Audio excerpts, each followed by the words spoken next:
Kamala Harris gave her first major public speech since the 2024 election last night, and it was incredible. It was joyful. It was powerful. It was exactly what we needed in this moment, except for Donald Trump, who did not enjoy it. He was not very happy about Kamala Harris's speech, as you would expect. Not only does she get under his skin, but she clearly lives rent-free in his head, which is the reason we saw Donald Trump's stooges, Karoline Leavitt and Stephen Miller, attack Kamala Harris in the press briefing today for the speech she gave last night. It was a very strange meltdown from Karoline Leavitt, considering how things are going for her boss. We're going to get into it all, but before we do, if I could quickly ask you to leave a like on this video, and if you haven't already and you enjoy our channel, to hit that subscribe button. It goes a long way, and it really does mean a lot to me. Now, of course, before we get into Karoline Leavitt's little meltdown, first, we got to start with this great clip from Kamala Harris's speech. We all know President Trump and his administration and their allies are counting on the notion that fear can be contagious. They are counting on the notion that if they make some people afraid, it will have a chilling effect on others. But what they're overlooking, what they have overlooked, is that fear is not the only thing that's contagious. Courage is contagious.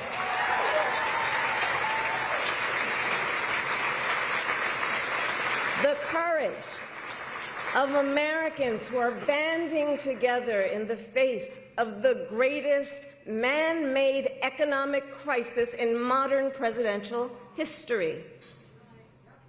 Americans across the political spectrum who are declaring that the president's reckless tariffs hurt workers and families by raising the cost of everyday essentials, devastate the retirement accounts that people spent a lifetime paying into, and paralyze American businesses, large and small, forcing them to lay off people, to stop hiring or pause investment decisions.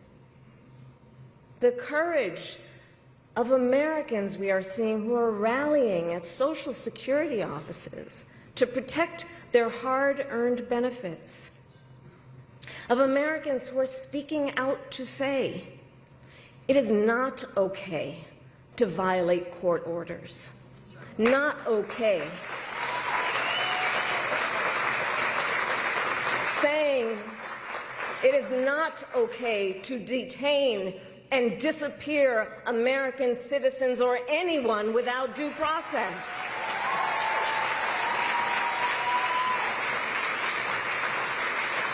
The courage of judges to uphold the rule of law in the face of those who would jail them. Of universities that are defying unconstitutional demands that threaten the pursuit of truth and academic independence.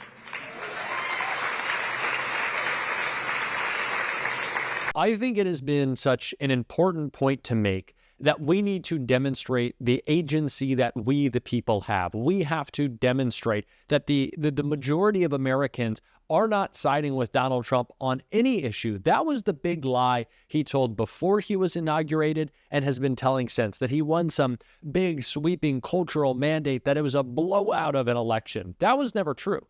It was incredibly close, and Donald Trump didn't even win a majority of the popular vote. And so we have to show big institutions that they have to push back against Donald Trump. And clearly, Kamala Harris doing so, pushing that message, upset Karoline Leavitt and Stephen Miller, because Stephen Miller had a little bit of a meltdown, and then Karoline Leavitt finished it off. Take a look.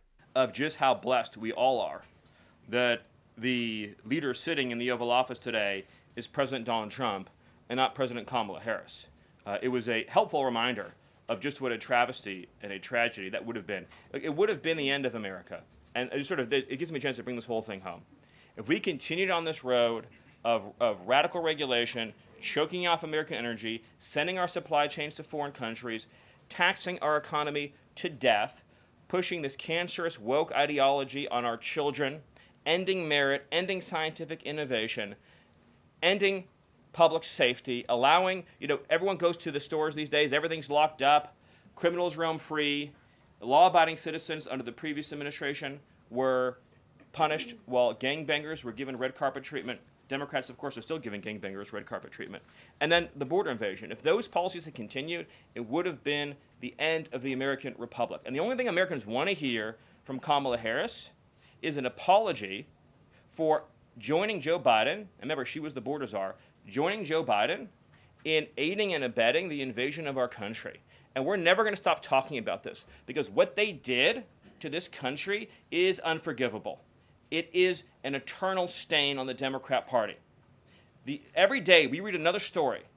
Every day we arrest another alien they let into this country who raped a child, who beat a woman within an inch of her life, who murdered a mom, who murdered a dad, who trafficked drugs into this country, who trafficked fentanyl into this country, who are responsible for dead and slaughtered Americans. And I don't know what's broken in the Washington press corps, that none of that moves them emotionally.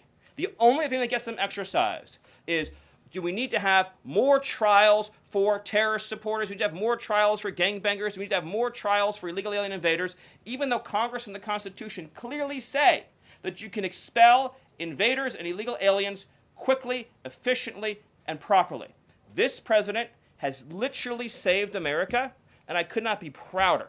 I could not be prouder, as I know Karoline feels the same way, to come every single day to this building where we have a leader sitting in office whose first, last, and every thought is the safety, prosperity, security, and sovereignty of the citizens. That's an important word, people. Citizens of this republic. Thank you all. Thank you, Steve. Thank you for your time. Thank you, everyone. And just to add on the Kamala Harris point, I think I speak for everyone at the White House. We encourage Kamala Harris to continue going out and do speaking engagements. So clearly what Karoline Leavitt is trying to say there is that when Kamala Harris speaks, it's beneficial for Donald Trump, that people don't want to be reminded of the much better alternative that they had in this election. People don't want to be reminded of the person who laid out exactly the damage Donald Trump was going to do to this country, the person who is still fighting for them. They don't want to see. They think that Kamala Harris being out and about is a good thing. They think that Democrats showing up to Republican districts, holding town halls, flipping their constituents, that's a good thing. Yeah, okay. Clearly drinking the Kool-Aid there, Karoline, and clearly very upset that Kamala Harris is calling them out. But of course, it is not just our VP. It is also Democrats in Congress who have made sure to hone in on a message that I think is the message of the moment. Of course, there's a lot of Democrats who want to talk about the economy, but I think the attack on due process at large, but specifically for Abrego Garcia, is what we need to focus on. That is what we saw Congressman Dan Goldman call out, not just the attacks on Abrego Garcia, but American citizens who are being deported without due process. And I want to take a look right here. This amendment simply says that the United States Immigration and Customs Enforcement shall not detain or deport a United States citizen. If you vote no on this, you are supporting the federal government either detaining and or deporting American citizens.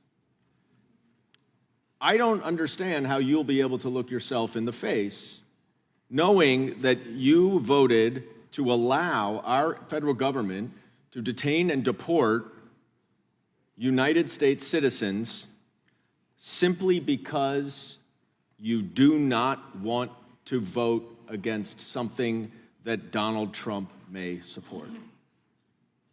Do you have a thought of your own? Do you have a belief of your own? Or is everything literally just whatever Donald Trump tells you it should be? You are going to vote no on this. We know you're going to vote no. And I'm interested to see, if anybody asks you why you voted no on this, how you're going to spin it. You may say, oh, well, United States citizens aren't detained or deported. False. False. By ICE, that is.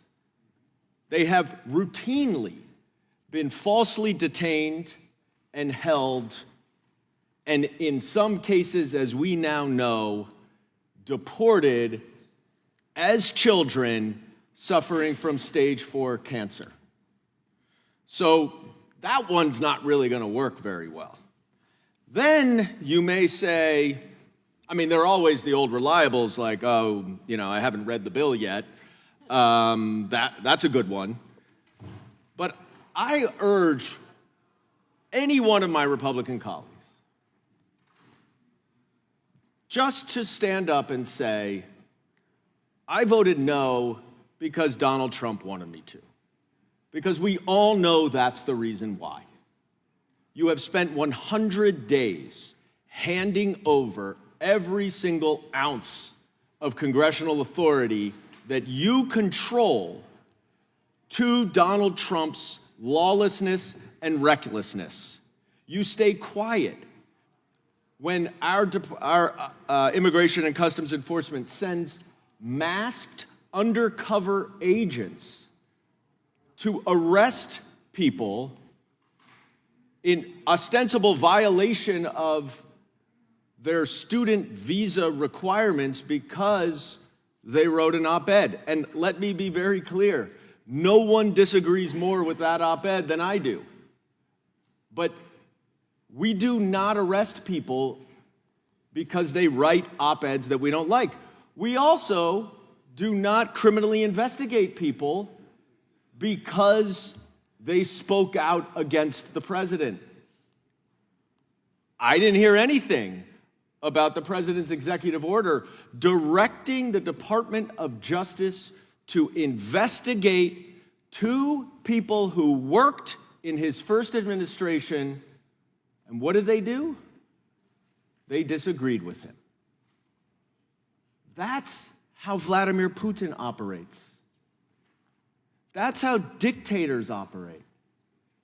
That's how kings operate, although kings probably wouldn't even do that. The Republican Party is full of spineless cowards. It is clearly on display. People are refusing to break with Donald Trump in favor of protecting their own constituents.